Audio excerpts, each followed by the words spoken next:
Now I will invite Dattaji to say his thought about the reinvigorating Hindu organizational strength and catapulting Hindu resurgence.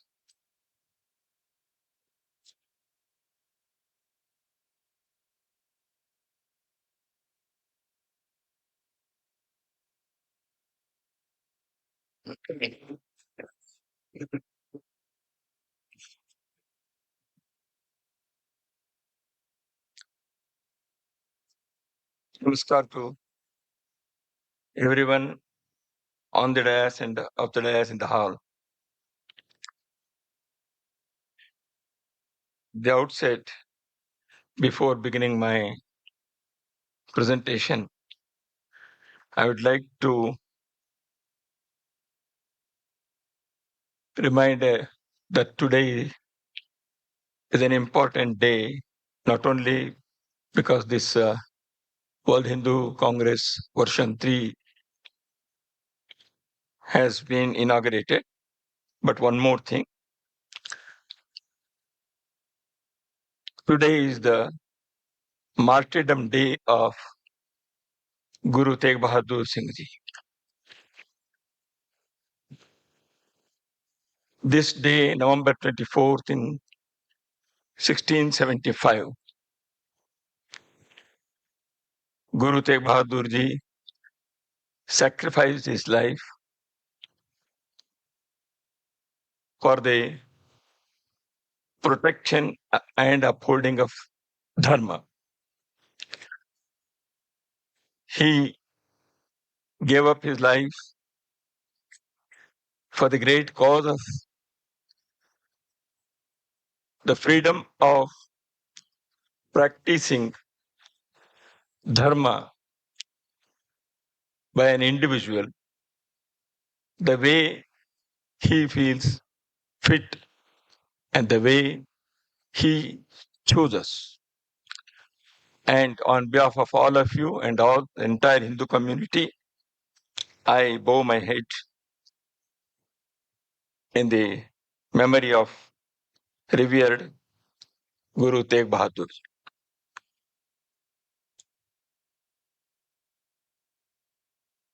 Sisters and brothers, Hindu Dharma, Hindu Samaj, Hindu culture, and put together all these, we can say Hindutva, today is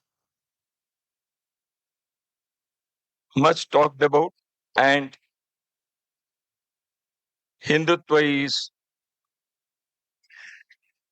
as it has been told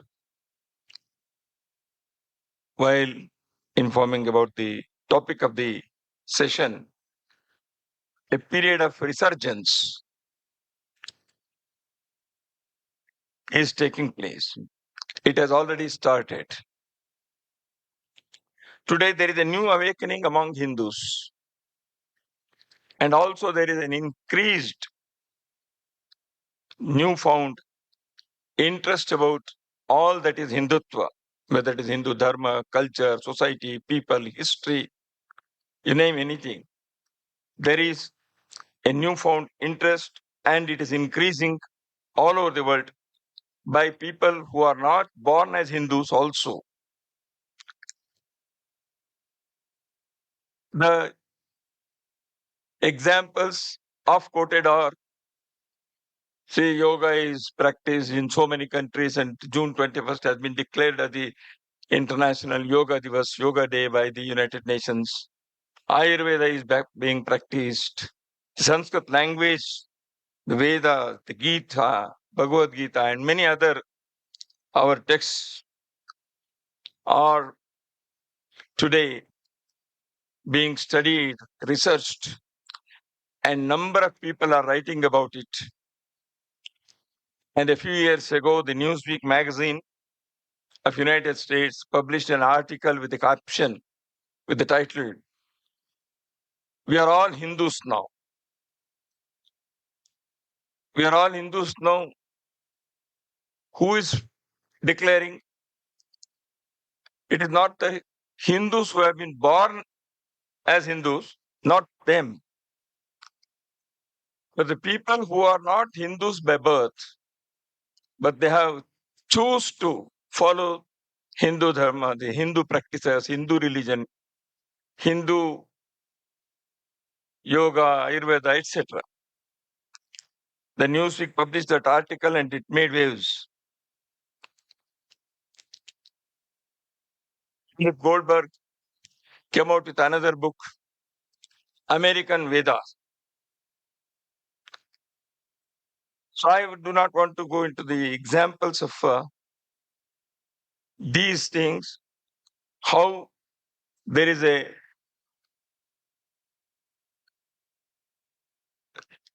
increased appreciation of Hindu dharma and culture. The Hindu dharma, Samaj and culture have passed through the test of fire which usually any organization or the movement or the society has to face. Generally, it is said that upahas, virodh and sweetkart. There was apathy, ridicule, denigration, neglect, and whatnot. All that was Hindu was considered to be a thing to be denigrated of. The people who are to be ridiculed, a culture that should be neglected, ignored. And then a period was also there, simultaneously, of course. There was opposition, hatred, bashing.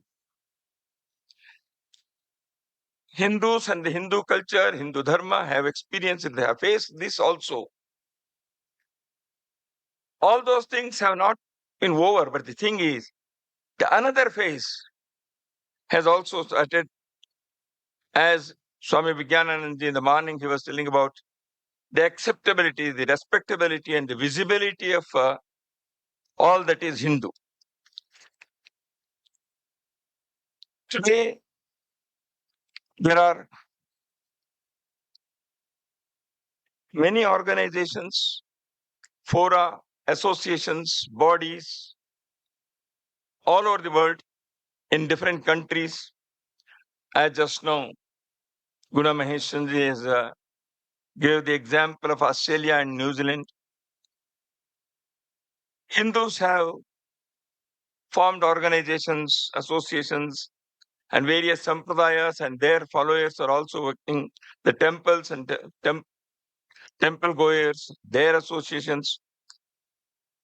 So these things are being experienced. The Hindus have felt the need of getting organized. When Swami Vivekananda returned after his successful tour of the Western countries, when he came to Bharat, somebody asked Swamiji, it's all good, but you have gave so many ideas and you have shown the path to the Western world, to people there, what they should do, what they should learn from us, the Hindus. Is there anything that we have to learn from them? That came the answer by Swamiji. Yes, the organization. Hindus, it is not that they do not have a history of having organization. But down the lane, in the history, it was an unfortunate chapter that we lost faith. We lost the way, the path. And the dire need of organizing Hindus was emphasized by Swamiji and many others. And as we have seen in the morning session, the felicitation of Bharat Sevasham, the Pujaniya Sarsanghchalak ji, the Rashtriya Swayamsevak Sangh, all these was also here. So the Rashtriya Swayamsevak Sangh or the Bharat Seva Sangh, Ramakrishna Ashram, many started not only thinking, but they started organizing the Hindu society for the resurgence of the Hindu community. One thing is, we all know that organization is strength, the unity is strength. Sanghatan mein shakti hai. Sanghe shakti kalau yuge. Why organization is required? One is to have the strength to deliver what we are destined to defend ourselves, to protect the weak who are good, to change the strong who are bad, to strengthen the strong who are also good,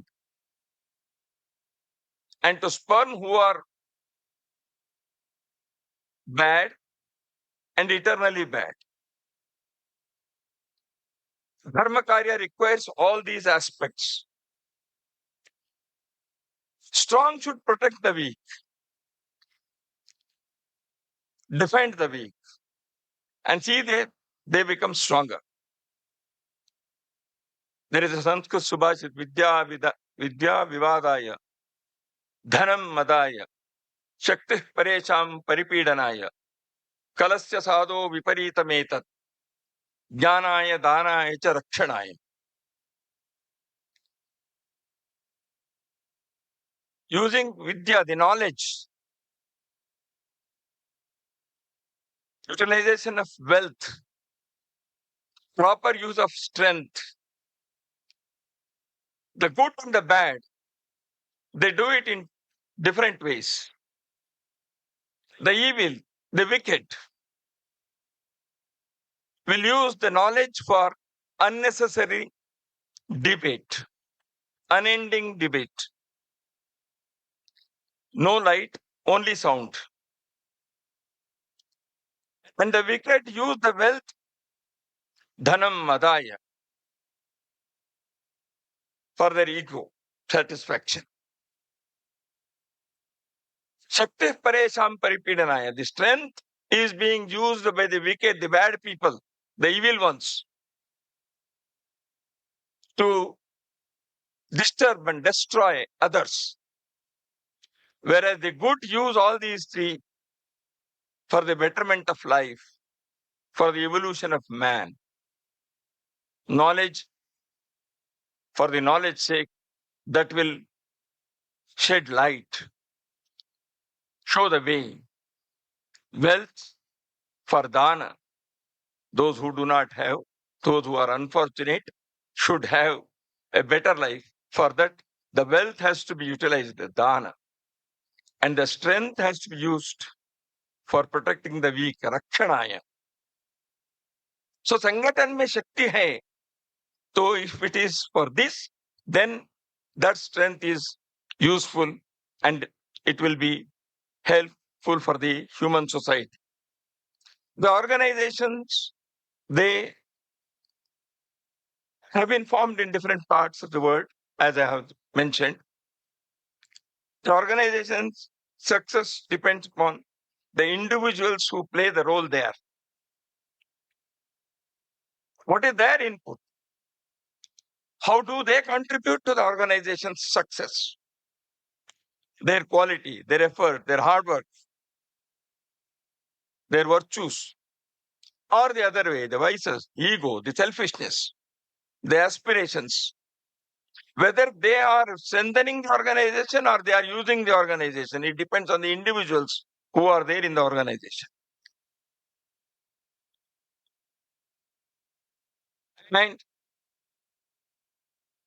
many organizations, they have become organizations and they have started their work, but they are not self-sufficient. They are weak. They are unable to deliver what they have planned or what they have dreamt of. So increasing their strength requires hard work and proper planning of the organization and a good teamwork. Not only that, I just know HOTA example has been mentioned here, and we all know that networking, collaborating, cooperating with the other organizations, they are also, this is also very much required in making an organization success. Now, many organizations rarely share their good activities with others. There is a lack of communication, lack of information, and failure to disseminate information and lack of coordination that has led to hurting the expected resurgence. Unwilling to cope up with these has led to lack of unity also. And as far as the organizations and various associations that have been formed in different parts of the country, parts of the world, there have been some experiences which I would like to share with you, which we all know. I only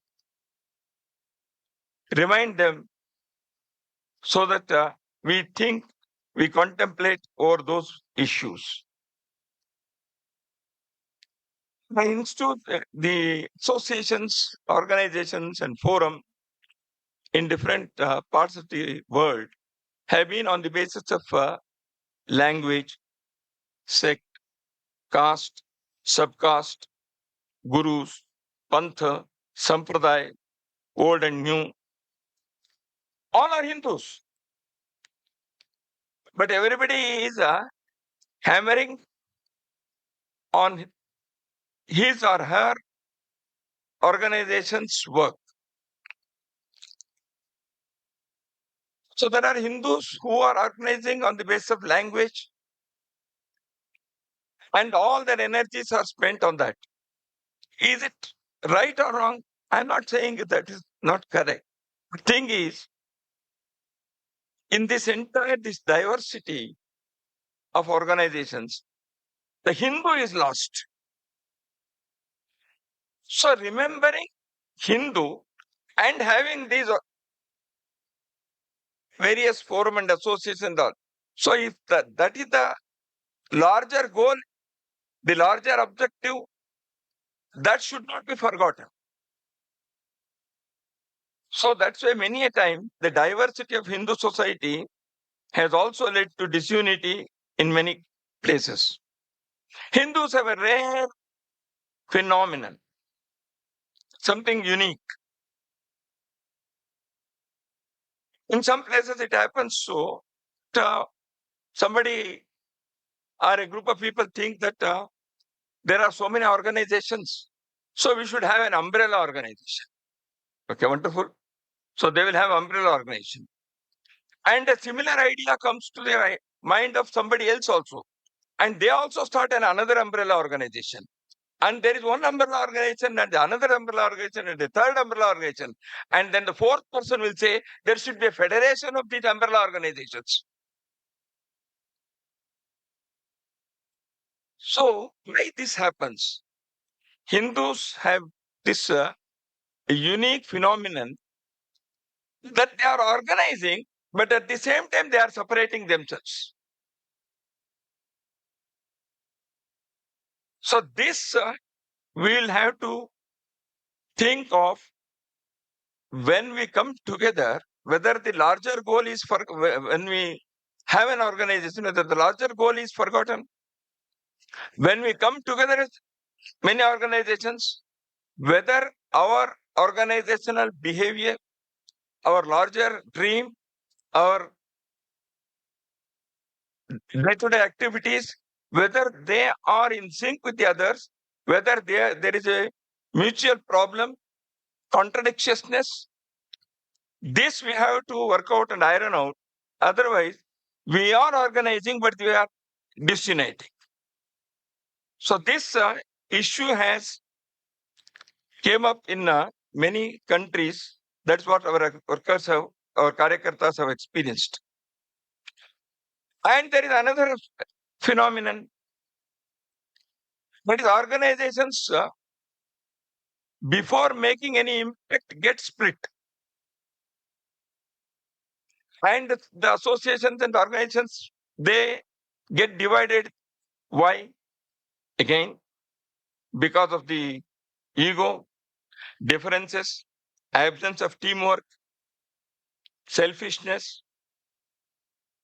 So these are traits of the people who have come to make an impact through an organization. They have lost the path. They have lost the way.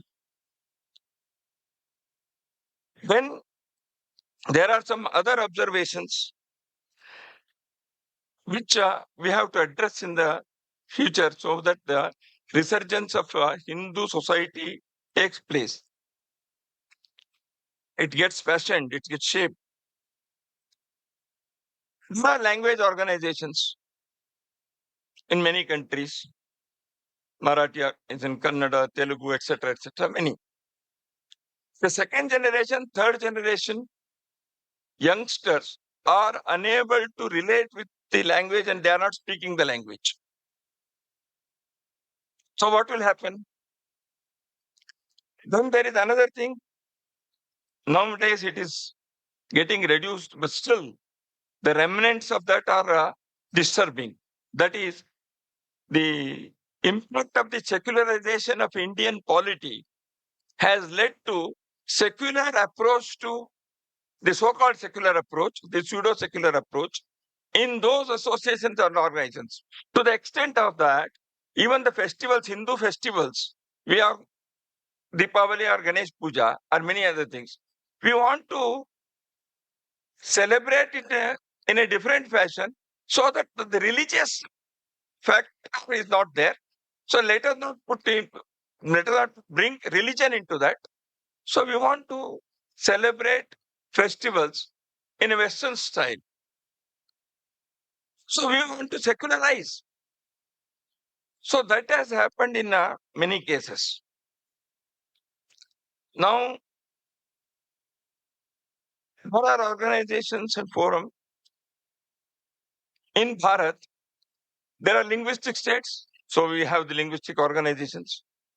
Then the linguistic state is divided into two states in Bharat. Then the people there also get into two states. And they will be forming two organizations again immediately. So whatever happens in Bharat will have its echo, its reflection there. So we are organizing, but we are again getting disunited. This is what is happening. Then there are sectarian religious leadership, unfortunately. Either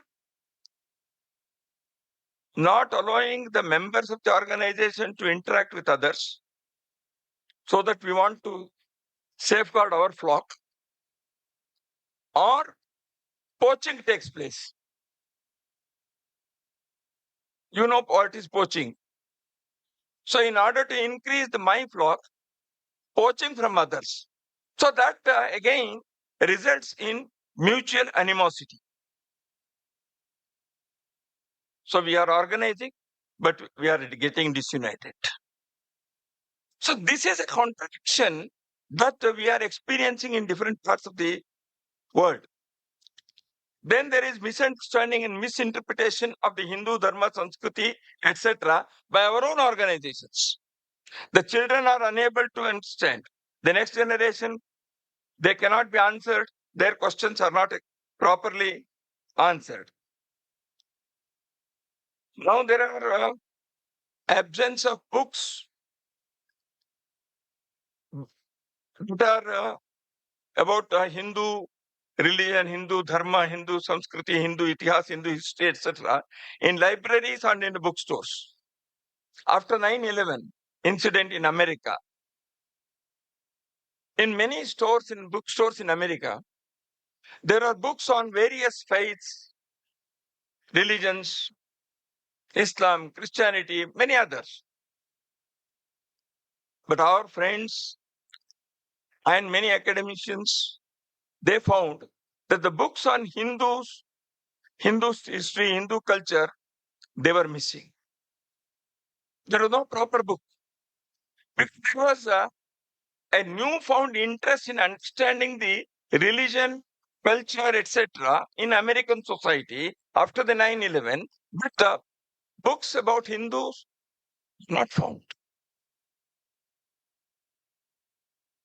Now, another thing is challenges practicing Hindu rituals and Hindu dharma in many countries. There are problems. So I need not mention the names of the countries. There is a problem to practice these Hindu rituals in Hindu dharma. Then there is another serious thing, that is absence of culturally based counseling. See, in Hindu society, saints, sages, astrologers, temples, families, they have taken care of the psychological needs of the Hindu persons, men and women of different age groups. It is not that always it is the medicine and the medical health care that has taken care of. The therapeutic cure, the psychological counseling, that is very much required in the present day, in current times, in various parts of the day, among Hindus, particularly the younger ones. But where they have to go? Whether Hindu organizations can cater to the need of this thing, we have to think over. Then there are, from the other side, time is up. Now, about 3, 4 other important threats and challenges which we all know. I only mention them. The proselytization activity, the conversion in many countries, the suppression of human rights of Hindus, Hindutva in academia has become the condition of or the presence of Hindutva in academic circles is not up to the mark. It's not having the required impact. Department of Hindu Studies, Gita, Veda Studies, the Bharatiya language departments, Zulu of South Africa can have a department in many universities in the Western world, but the Indian Bharatiya language departments are not there. Presence in media is now slowly increasing because of the political situation in Bharat. Effective political voice in many countries. So this is the long list of challenges for the Hindu organizations. That's why strengthening of Hindu organizations is the need of the hour. What we can do?